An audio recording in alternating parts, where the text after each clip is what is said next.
Welcome back to Gen Z Versus. Today, we have a winner of the 2016 NCAA Championship.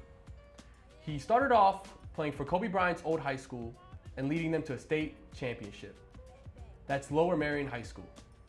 He signed for Villanova in 2013 after considering schools like Seton Hall, Utah, and South Carolina. Afterwards, he played in 2017 for the NBA 76ers Summer League team. Then he took his talents to Poland, and then ending his career with an unfortunate injury. He also decided to write a book called What If the World Stopped Complaining About Monday? Sorry guys, it's a lot to read right now. And it was based off his TED Talk, I Can Move Mountains. And then he decided, let's get into acting. So he played as Robert Parish in the Emmy-nominated TV series Winning Time. Please welcome Darryl Reynolds, also known as DJ. Sorry, man, there was a lot to say. That's what I was saying. I was like, it's a lot. Hey, you understand, I have to stay in the present so much, I be forgetting all that happened. Yeah. So as you're reading, I'm like, oh wow, this all did really happen. But thank you. Oh man, it was a lot. It's a lot on your resume, and you're just a winner. If I had to describe you as one word off of reading all this, you're very determined, you're a winner. Appreciate that. And I love that. So, first question. Off the court, off the books, and off the scene. Yeah. Who is Ray? Amongst basketball players, I'm usually the oddball. I'm usually the odd man out. Not like a weirdo, but I've always been a little weird. I didn't start playing ball until I was 15. So I wasn't one of those people that came up and like had a basketball in my hand. Like you're not gonna catch a picture of me like with a basketball in my hand at like a young age. For me, it was always film. I actually made my first film with my cousins. I think we were 13. We were like spending the summer in Georgia. One of my cousins had a camera and we like made this terrible film. But for me, it was always film. And then when I discovered basketball, right around the time I hit my growth spurt in high school, it was like, wait a minute, I can do these things kind of feed each other. Yeah. And through basketball, I figured out my confidence. I got my swagger. I figured out who I was as a young man. And, going through puberty, it was like, okay, that's the thing I'm going to latch on to. And it became my identity. But like I said, I didn't come up in that.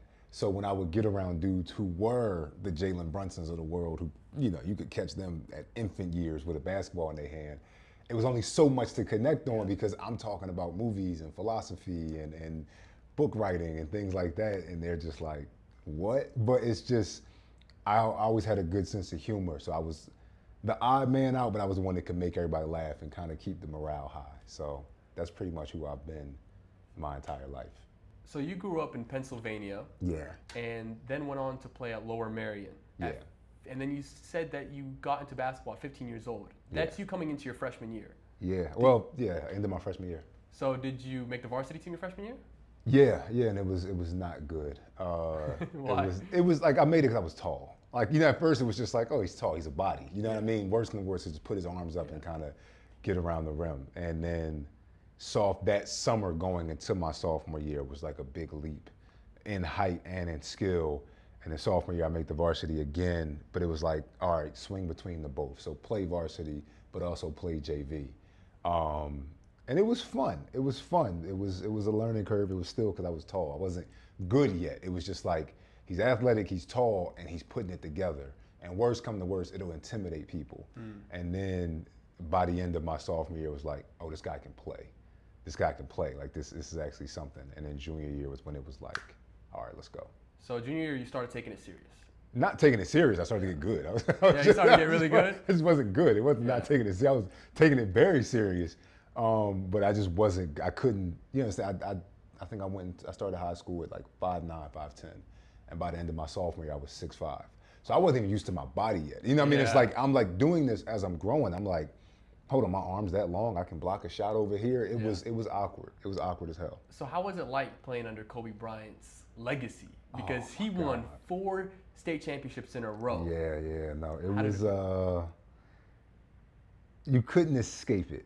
You couldn't escape it. It's called the Kobe Bryant Gymnasium. People don't know this. I went to Lower Merion my junior year. I'm from South Philly through and through, and parents got better jobs, things improved. So I got to Lower Merion my junior year, and it was the year they built that new school because it's on the school that he went to and the gym that he played in are gone. Yeah.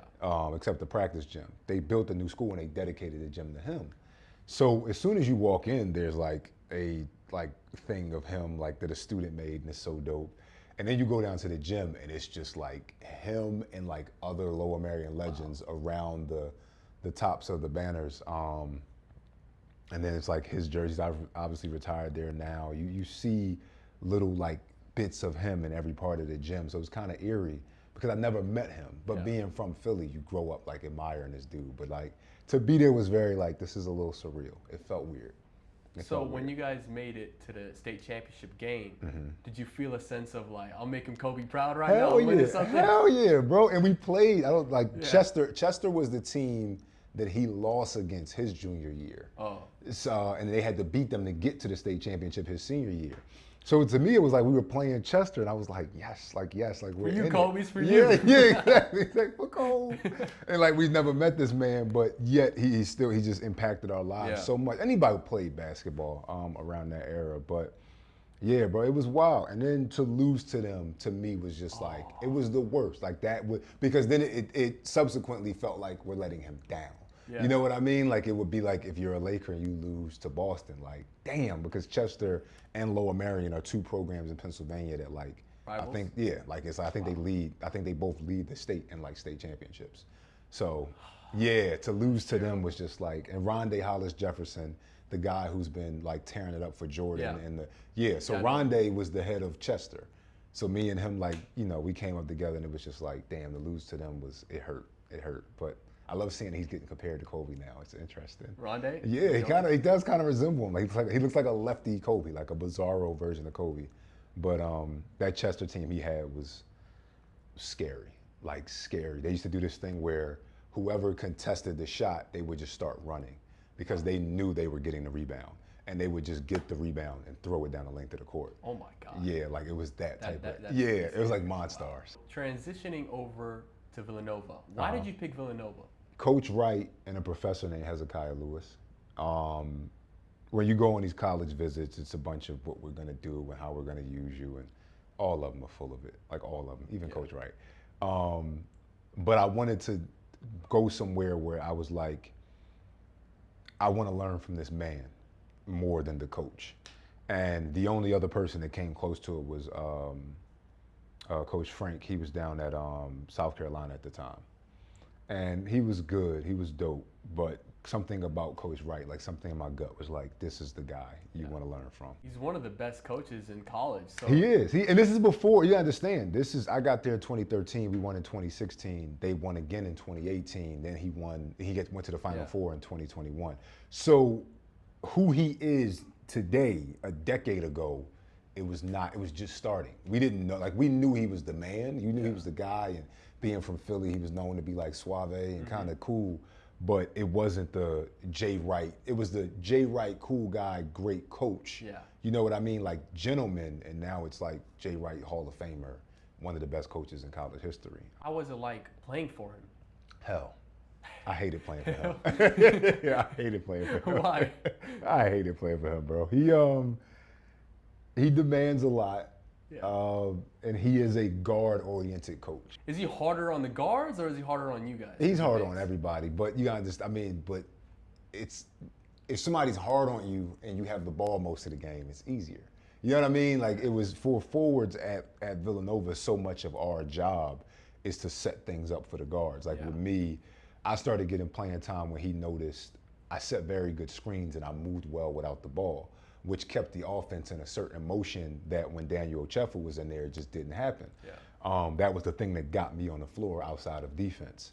And so much of my position turned into, okay, get the guards. Jalen needs a shot. I set the screen. We know he's open.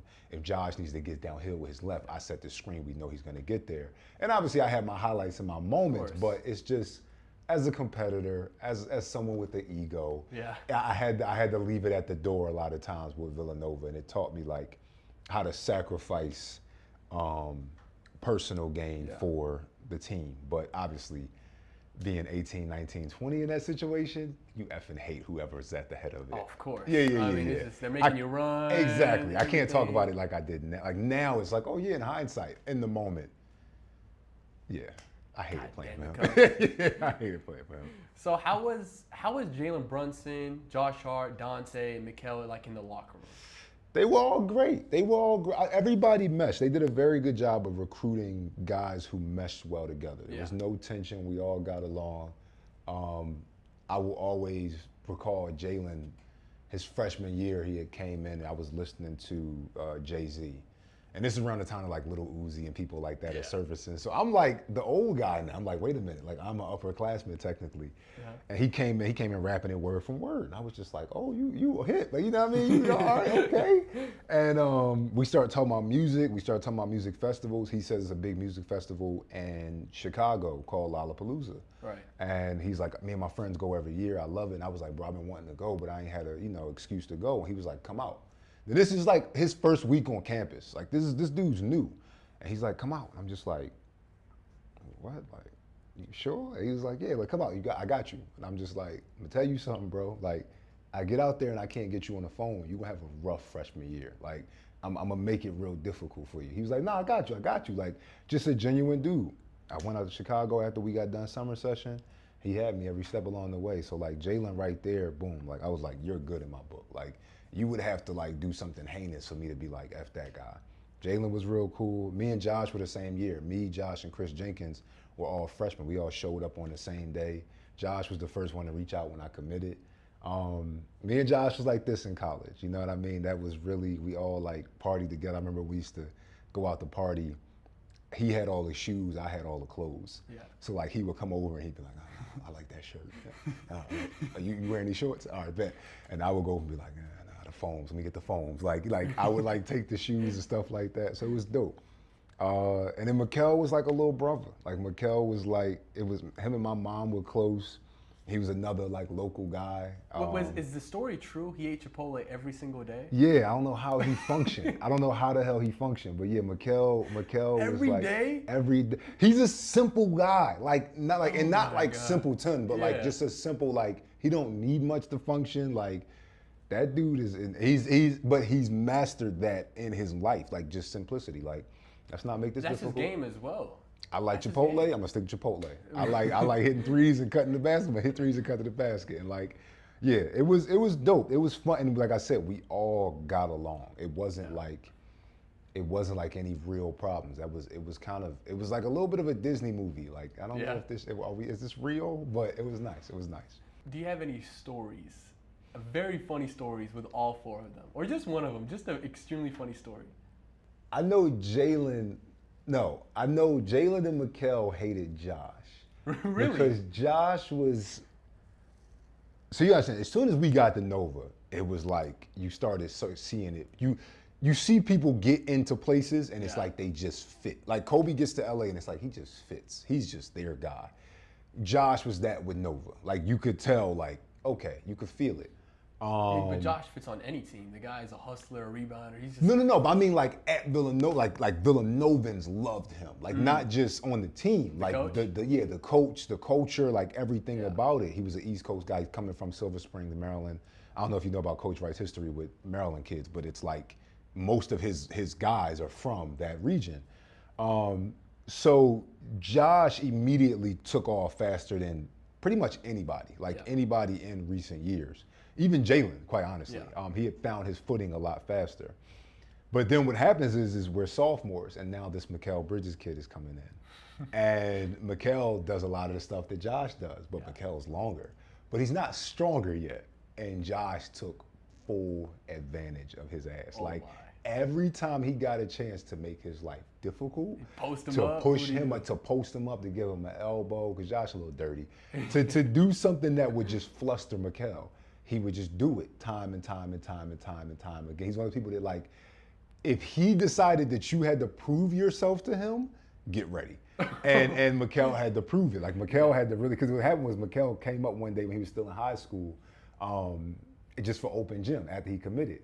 and Josh was sticking him, and Mikal had a good day. Yeah. And obviously, we're not gonna let it go. So what happens is Mikal goes back to high school, and he's in his senior, month and just chilling, and we're giving Josh shit all month about how this high school kid just whooped him.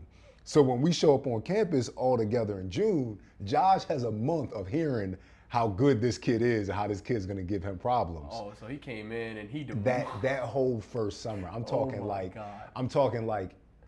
Mikal would go for a rebound and Josh would try to take it from him and like throw him to the ground. Like it would be stuff like that all the time. And Josh, it was very like schizophrenic. The moment he turned off the court, the moment he got off the court, it was like a different person. Wow. But something snapped when he got on, and he would really be like, okay, I'm making your life hell. And the same thing with Jalen. I remember like one time, like there's like a video, they had to cut it. It was on like the team's TV show. Jalen goes, he gets in a scrum with Josh, and Josh kind of like gives him an elbow or something. You hear Jalen get up like, asshole. Like, not even like angry, just like, this guy, man, I just hate this guy. Wow. But obviously, little by little, Josh was, once you proved yourself, now he has you, and now you're his guy. So that was probably the worst thing with all of them. Wow, that's hilarious. Yeah, nah, bro, they were different. NCAA championship game, Chris Jenkins hits that shot. Yeah. Arguably the greatest shot hit in basketball. Yes. Just in basketball. Yes. Everyone always dreams 3-2-1 game Yes. winner. Everyone always dreams Yes. that. But how much times it happens? Very rare. Yeah. And for the national championship, what was going through your head? I remember like I love movies, so you kind of know, like you watch movies enough and you understand, oh, somebody wrote this because they've seen this in real life. So you have these moments in your life that kind of feel like a movie. And I remember we came out the huddle and just seeing him walk away, and I was like, this kind of has all the makings of a movie. So me, Jalen, and Mikal go back to the bench, and as he's coming up the floor, like the court for the Final Four is kind of elevated. Yeah. So like we're like seeing it, like imagine like it's more a little, it's up there more. It's not like down below. Yeah. So as I'm seeing him like run up the court, it's just like, wait a minute. He about to hit this. This is happening. This is happening. This is happening. And then like you see him like put his foot down the way he always put his foot down. It's like, oh my God, that's how he steps into every shot. This looks good. And I swear to you not, I lie to you not, bro. When he shot, I just remember like watching the ball, and it was like everything slowed down. For me, it was I need to get behind the camera because this is how I see life. That I think everybody in that moment, something clicked for him. For me, it was that. Because I'm just watching this ball go in slow motion. It's like, and like you're watching it like, oh shit, this might go in. This might go in. This is going in. This is going in. And then you look and I'm thinking, it's like, all right, it gets there, it's like, this is either gonna hit back iron and fly out and we're going into overtime, which none of us wanted. No one. Because we were up, people don't remember, we were up 10 with 2 minutes to go, and they just walked it down. So for us, it's like they have all the momentum. But when that joint hit that back iron and then just dropped, it was like, boom! Like as soon as it went off, you heard this like I couldn't even like think, because you just hear this explosion, like the noise turns back on. Like if it was in a movie, that's how it would have made. Like everything would have got silent, and then as soon as he made it, you wouldn't have even seen the shot go off, because whoever had their hand on that button wanted to press the shit out of it. As soon as it went in, boom! And then we rushed the court, and it was just like, oh, everything about to change. You could feel it, like your lives will never be the same after this moment type shit. Like it was that type of moment. It's the hardest thing to win in basketball. Bro. It really, really is. And that is so insane. Yeah, nah, that's crazy. He was immortalized. That's it. Like basketball, the story of basketball has to include Chris Jenkins. College basketball especially, but the story of basketball has to have, like if there's a mural up there of basketball in general, you gotta put him up there. How was the locker room like when you guys got back? Oh, how was Jay Wright? That's the question I really want to ask. This is what I'm talking about. So he was already concerned with next year. Coach Wright was already thinking about how difficult next year was going to be. He couldn't take a moment to just sip a champagne. No. There was no champagne in the locker room. There was no right? champagne. Because we were kids. Yeah. but yeah, he was already concerned about how difficult next year was going to be. And I remember when he said something to me that let me know, and I was just like, this is about to be the longest year of my life. Like this is about to be a lot. But he celebrated obviously with his family and with us, and we had our celebrations. But afterwards, he was already like, "What's next?" But the locker room outside of him was so much fun. Like, bro, it was like I said, it was something out of a movie. I did an interview on the floor. Everybody was jumping and dancing and stuff. When Chris walked in, it was just like it was dope. Did you cry? Hell yeah, I cried. Damn right I cried. It was a movie, Damn man. right I cried. It really was. I cried on the floor. I was yelling at. I had Chris by the couch, like a picture of me like holding Chris, yelling at him. And then right after that, I was just like, oh my God, this is really happening. Because I think we all knew it could happen. You make it to that game, you know I'm gonna walk out of here tomorrow either a winner or a loser. But when it actually happens, and for me, the thing of losing in high school was such a sore spot. To now have my gold was like, thank you. You know what I mean? Like story complete type stuff. So now, all of them are over on, it's a New York, what do they call it? The Nova Knicks. The Nova Knicks. Yeah. Have you had a conversation with them when they got there? Like, oh my God, now y'all got to recruit me now. Yeah. No, it's funny, like the amount of like, yo, you go, what's up with the 10 days? It's like I love it for them. I got to be honest with you. I love it for them. And I think, like I said, if you had to make a movie of that entire story of Nova, to me, the three main characters would be Coach Wright, Chris Jenkins, and Jalen Brunson. Those are the leads. Those are the people that I'm like, this is what the story is really about. And everybody else is everybody else. It's like the Avengers, like Thor, Iron Man, and Captain America. And everybody else is everybody else. There's nothing wrong with that. But when they all got on the Knicks, I'm not gonna lie, it was like a oof. Damn. I should have been there, man. I should have been there. Not even it should have been there. It's just this is how different we all are. This is like it's crazy. I'm not gonna lie. Like you mentioned that you were the oddball out. I was. You were into film and all that type of stuff. Exactly. So there was no part of me that was like, it was like FOMO because like, damn, I want to be with them. But like I wasn't like I want to be in that situation. You know what I mean? But to see them together. And I really hope they win because to me, it'll just be great for the story of basketball. Like, you talking about winners. These guys are winners. You know what I mean? And like Jalen, what he did in Dallas. Josh had to be a journeyman for the first part of his career. And look how well he handled that. Mikal was he just sprouted onto the scene. Dante, what he's been doing.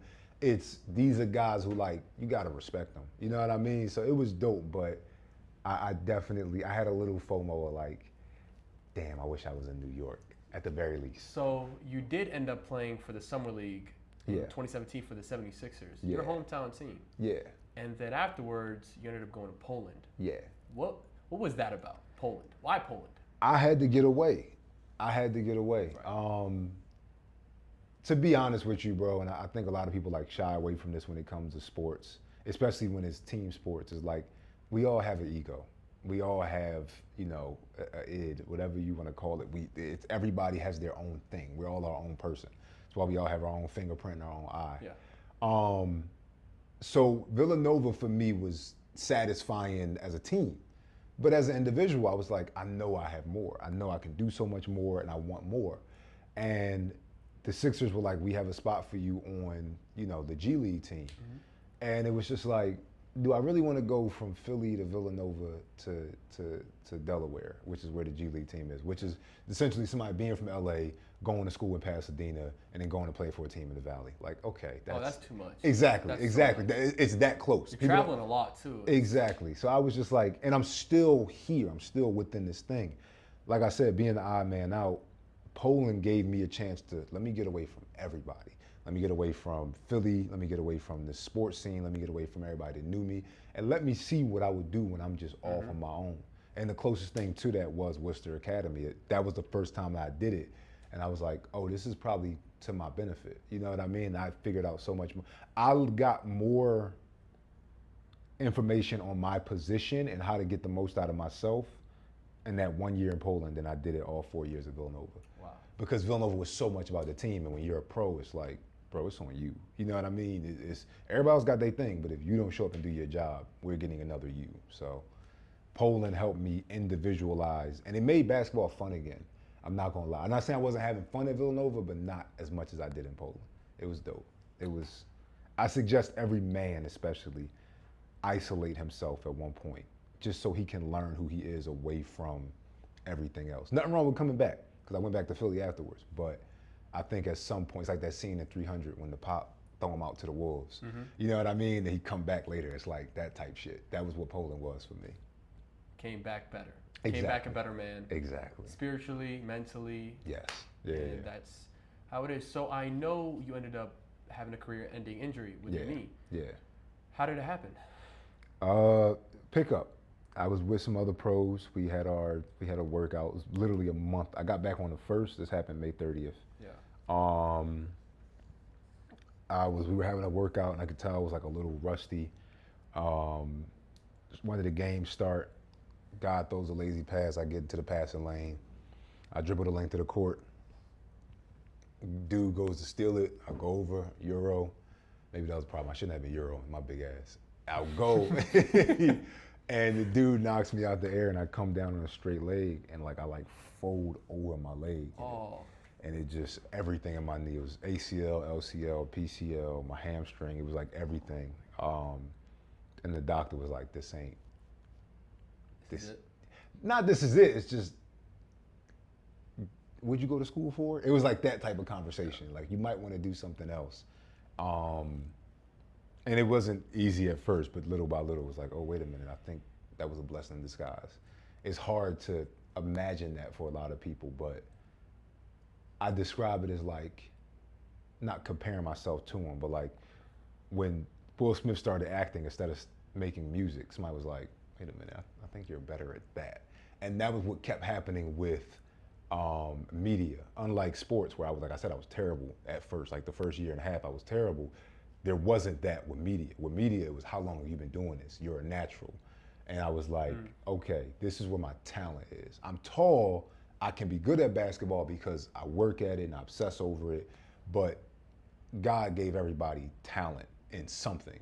And I was like, this media stuff is where my talent is. So if I work as hard as I did with basketball, harder than I worked with basketball, in a spot where my talent is, I think I'll get a lot out of myself. So we're gonna get into media in just a second, but before then, I wanted to talk to you about you, and I'm looking at the thing, you had a TED Talk called I Can Move Mountains. Yes. So one question. Yeah. Can you move mountains?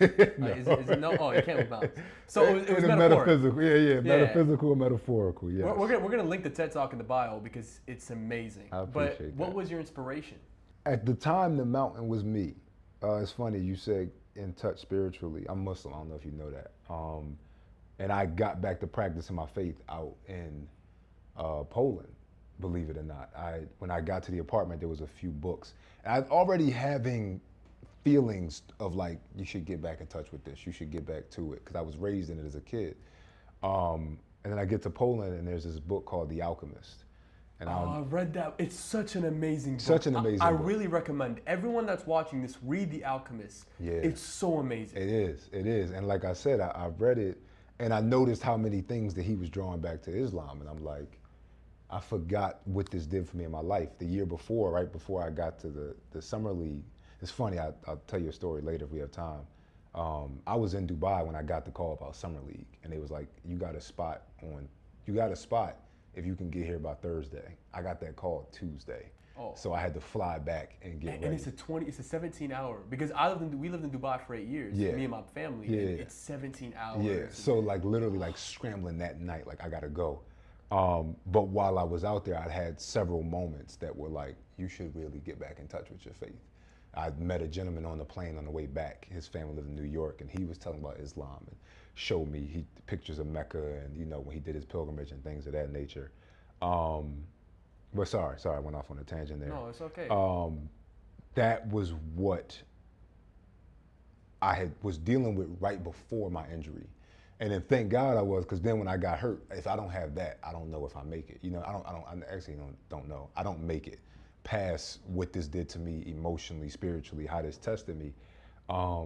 And at the time, I was the mountain that I had to move. I had to get rid of my old habits. I had to get past my old life. And I had built up so much of a story, this mountain of a story in my mind of what my life is supposed to be. I was with a girl at the time that we would have been married a couple years down the line. I'm playing ball. I'm either going to be overseas every year in the league. I had so much of my identity, what I thought was locked in, and that was the mountain. And then little by little over these past couple years, it's been like, okay, now what's behind that? You know what I mean? Is there anything past that? And thank God it was. But at the time, that was what it was inspired by like really just getting over yourself and, you know, your ego and what you think things can be and having faith that it could turn out better than you thought. And then that led you to write a book. Yes. It was called If Everyone, let me read this. What if the world stopped complaining about Mondays? Yes. So yes. right off the bat, you can kind of tell what it's about. Everyone stopped complaining about Mondays. Yeah, it was a, I got into several practices when I got hurt, herbal, and they showed me how simple life is and how much you don't need to complicate life. And one of the simplest things is thinking positively and not complaining about what you can't control and not putting energy towards what you can't control. You know what I mean? Yeah. Like, and this was like, that was that. It was like, I can't go and play ball. Yeah. So what else do you have? Oh, I can be a coach. I can be a mentor. I can be. And you did coach. Exactly. For a year at Villanova. Yep, You went back. Yep. And then I went to Lower Merion the next year. So it was just, it showed me, okay, life didn't work out. That mountain that you thought you were heading towards, it was going to be everything. It's nothing. What's behind it? What's on the other side of it? When you get over it, what's over there? And that was so much what the title was about. Like, you can't change Mondays. Mondays are going to happen. You know what I mean? What are you going to do on the other side of it? So yeah, that was pretty much what it was about. But what was the process from being a basketball player to writing a book? Was that difficult for you? Hell yeah, bro, I didn't know what I was doing. I was about to say, I had no idea what I was doing. Everything I was doing at that time I was literally figuring out as I was going along. Yeah. Everything. I mean, because you're doing a physical activity. Yeah. And then you're sitting down writing. Yeah, it's brutal. That's boring for an athlete. It's terrible. Brutal. But I got to be honest with you, bro. I had this feeling, I'll say it now. I had this feeling I was about to die. I was like, I don't know what is about to happen. And not to get too deep on it, but it was an ego death. That was what was really was happening. I was being stripped of what I thought life was. And then COVID hit. So then it happened for everybody. You know what I mean? It wasn't just me. This was happening for the world. This was happening for everybody who's on this planet. You're going to feel this. And a part of me was still trying to clutch on to my ego. I'm still this Philly guy. I'm still the basketball player. I'm still this. I'm still that. And instead of embracing what could be, and like that time was difficult as hell, but something told me, okay, if you do go, wouldn't you want to know you were uncomfortable enough to finish this process? And you know what I mean? And obviously on the other side of it, it's like, okay, I'm still here. You know what I mean? But in that time, there was an anxiety that surrounded that project that was like, let's get this done. So then you went from writing a book to acting. Yeah. And then you acted in the Emmy-nominated TV series Winning Time, Yes. which was about the Lakers and the Celtics Yes. dynasties going against each other. Yes. You played as Robert Parish. Yes. How was that like? I did not know people were as passionate as they were about the Lakers until the first day on set when I had the full costume on. And I stepped outside and I was just met with boos and like people at Crafty weren't serving me. And I was like, what the hell is going on? They was like, you're a Celtic. And I'm like, it's a show. Like, it's not even real. Give me my food. Like, but no, it was dope to see everybody was so invested in it. It's so funny. I swear it's a lesson on being specific about what you manifest because I am well, not at this point, but I was a closeted Celtics fan. So I couldn't say that often.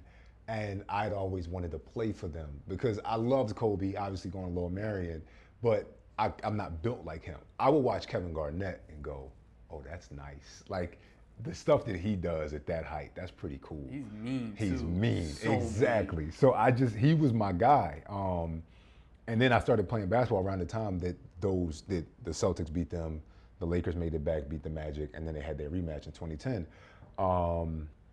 And yeah, for me, so much of it was just, I want to be a Celtic one day. Like that was one of my basketball goals, like to be a Celtic and do something with them. And then, you know, it works out, just not as I thought it was, but that was the most fun I had since the championship. So what was the most memorable moment that you had on set? Other On than the caterer not serving you food. Yeah. Because that's On terrible. set, the most memorable moment. It was actually right after we had wrapped one day. The guy who was playing Jack Nicholson, who's a great actor by the name of Max Williams, he's been out here like 20 years. We were leaving one day and he had seen me several times and he was like, I just want to say I watched you amongst everybody. I watched you, you know, how cool you are with everybody, and I watched you amongst several groups, and like, you have a kind, beautiful soul. Don't let this industry take that away from you. And I was just like, thank you. You know what I mean? Yeah. Like, damn, bro, like that was dope. But it was a couple of things. It was a couple of things that stood out. I remember the first day I walked up to Solomon, the guy who was playing Kareem, Solomon Hughes, and I walked up, and I don't know if you ever heard him talk outside of his character on the show, but I didn't know how similar they talked. Like, he actually sounds like Kareem. So I walk up, I was like, oh, that's dope, man. You method acting. Like, when you come out, you already in character. And he was just like, no. I was just like, I'm gonna go over here. Like, I'm gonna go get you want some water. Like, I just felt like such an idiot. Like, all right, no. But it was dope. Like I said, that moment in 2016 were the most fun I've had with basketball so far. How did you even get into acting? The acting, they were shooting a movie in Philly called Hustle with Adam Sandler. Oh, Hustle with, When he's and a then scout. Juan, who was the main actor? Juan Hermagones? Yeah. One of the brothers. And I just got roped into that project. At first, as like, kind of like a scout, like, oh, do you know any guys who fit this description? Do you know any places that would fit this location? We're trying to find a place that's authentic in this way. And I was like the Philly guide, which was what I was for a lot of my teammates, so I loved it. And then it was like, hey, we got a spot for like a Sixer. Do you want to be one? I was like, hell yeah, I'll be a Sixer. Like, let's do it. And after that, things started happening like with commercials, and things started happening with basketball. But as far as really getting into acting, what happened was when they when they sent the request out for Winning Time, they were like, does anybody fit this description? And I was in Philly, and a homie of mine named Steve, he was up in New York acting at the time, like theater acting, which is like, it's like street balling. Like, they're like the best because they can do it at any time. Crazy, man. They have to do it like continuously. Exactly. To an entire room. It's not a camera that's close. They are performing for, you know, 1,000 They have to people. memorize their lines that are so long. I don't even know how they get into that. They're the best. They're the best. We both happened to be in Philly. This was after my first summer in LA, and he's just like, yo, do you want to do this audition for this part? And it was the first time I had to act. Like, you got to change your voice, you have to change your demeanor, you have to change, you're not you. You're going to go perform as somebody else. And the first couple of takes were terrible. But bro, it was like let's just, okay, The let's director delete yell those. at you? Not like, yeah, because he knew I'm terrible. He's like, he couldn't yell at me, but it was just like, okay, let's take a minute. You know what I mean? Like, when you know, somebody says something like that, it's like, oh God, this is bad. And then, go ahead. Were you more scared to disappoint him or disappoint Jay Wright? Hell no, man. Coach Wright, no. Coach Wright don't care about this type of stuff. If I'd have told him I was playing basketball for the Celtics, I'm saying when you played basketball. Oh, yeah. Were you more like, okay, damn, Coach Wright? Yeah. Or was it the director? No. It was definitely Coach. Yeah, it was definitely Coach Wright. It was like, you don't want to disappoint, you know what I mean, your mentor, your dad, anybody who's like, you know, the guy guiding you. You don't want to disappoint. I'm the oldest. I'm a people pleaser. It's all part of it. But no, with the director, it was just like, I haven't had a director that scared me like that yet. You know what I mean? But no, it was like, everybody's been nicer on this side so far. Yeah, I'm about to say so far. But no, it was my homie had taken time out of his day to do this with me. Obviously, I want to get it right, and I was like, hey, this might be. I'm in LA. This would be good. And then I remember after one of the takes that was terrible, like bad. Like, I got done. I was like, okay, let's just do that again. Immediately, like, it was almost like my brain had it like ready. Was waiting for this moment. I had thought back to when I first started playing ball, and he had said something that sounded like a nicer version of what somebody had said to me on the basketball side. Steve or the director? Steve. By the time you make it to the director, they know you can act. You're good. By the time you get the part, you have the job. Yeah. The auditioning is the real job. Oh, so you were auditioning. I was auditioning. And that was when he was like, okay, let's take a break. Yeah. He's like, let's take a okay, break. yeah, He yeah. started to notice, because this guy's, he's a trained theater actor, so he Yeah. knows what's like bad. He knows what's good. But like I said, he had said something, and it was almost like if on a basketball court, it would be like, man, get him off of here. Get him out of the court. Like, get somebody else on. That's like what it was on basketball. But then on this side, it was like something nice. But whatever it did, it did the same thing to me. I guess is the best way to put it. Like, it hit the same note for me in my heart. And it was just like, oh my God. Like, oh my God, this is it. Like, this is it. Like, like, and you understand, after I got hurt, bro, I was so lost and like, what am I gonna be next? What am I gonna do next? Who am I now that I don't have this game to define me? That I was always looking for the thing that gave that type of feeling, that gave me that type of challenge, that gave me that type of like, aha type of moment. And when he said that, I was like, let's do it again. And then something just, it took off. And from there, I've like been auditioning more and more, and they're like, oh, this guy can act. He's not just a basketball player. But like everybody in this business, I gotta prove myself. You know what I mean? Like, nobody's anybody until they do something. You know what I mean? But until then, you're just another person with a Hollywood dream. Until you're not. And then it's like, oh, now you're Stanley Kubrick. You know what I mean? But up until you make it, it's like, okay, whatever. So. Yeah. And that's how you got the role for Robert Parish. Exactly. In the Emmy-nominated. Yeah. What is your advice to young people who, you know, all they want to be are Division I players, and all they want to be are sports people and athletes and going to a professional level? What would be your advice to them to perhaps maybe, if they couldn't make it? Behave like you will. Behave like you will, absolutely. Mm-hmm. Don't give yourself a contingency. Like my mom, straight up, I have her on film saying how when I was in high school, I like kind of snapped on her. I was like, there is no plan B. Like, we're doing this. This is happening. And it happened, and we made it happen. Me and my brother, that was the type of energy we had. So you can't, you know what I mean? You have to go all in. But I would treat it like a superhero, like most superheroes treat their superhero career. At some point, you're not gonna be a super. At some point, you might have to have another identity. I always joke about me with the journalism stuff, like, I gotta go full Clark Kent. Like, you'll see me in a suit broadcasting one day, and then you gotta get out there and do your thing the next. Mm-hmm. I would treat it like that. I would tell them, like, be all in, but understand that, okay, even if you're all in, like, think about it. We saw Kobe Bryant stop playing basketball.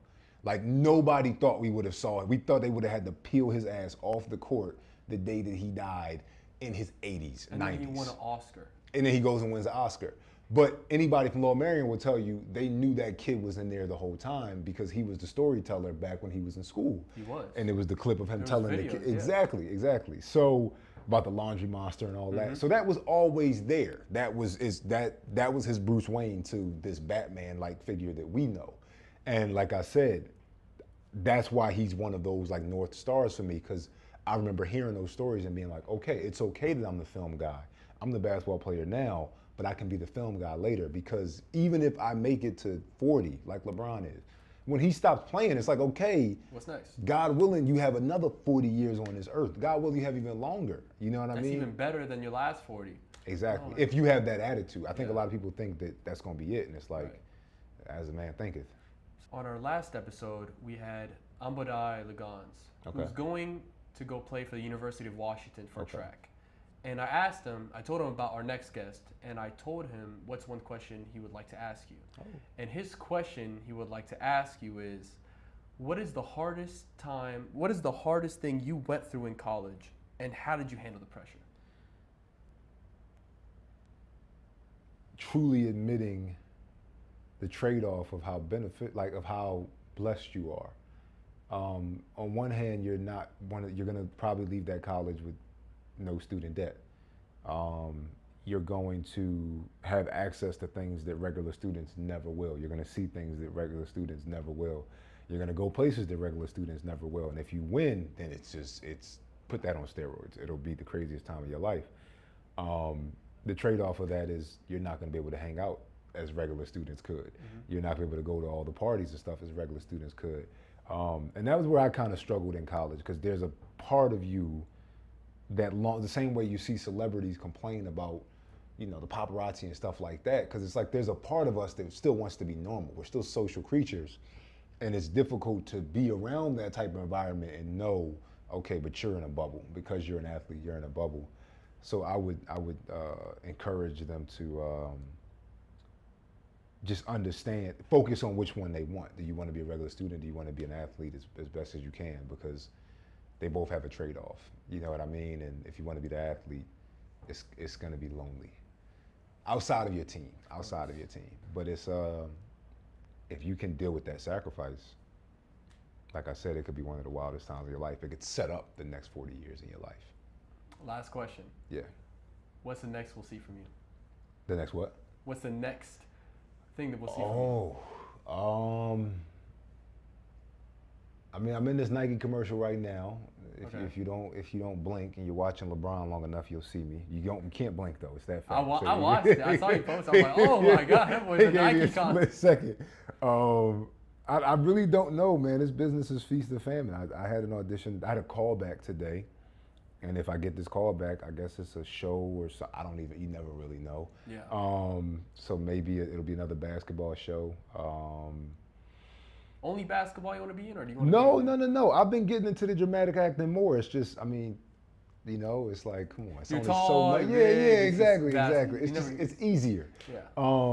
But no, hopefully next time you see me on something big or something notable, it'll be because I'm conducting interviews again.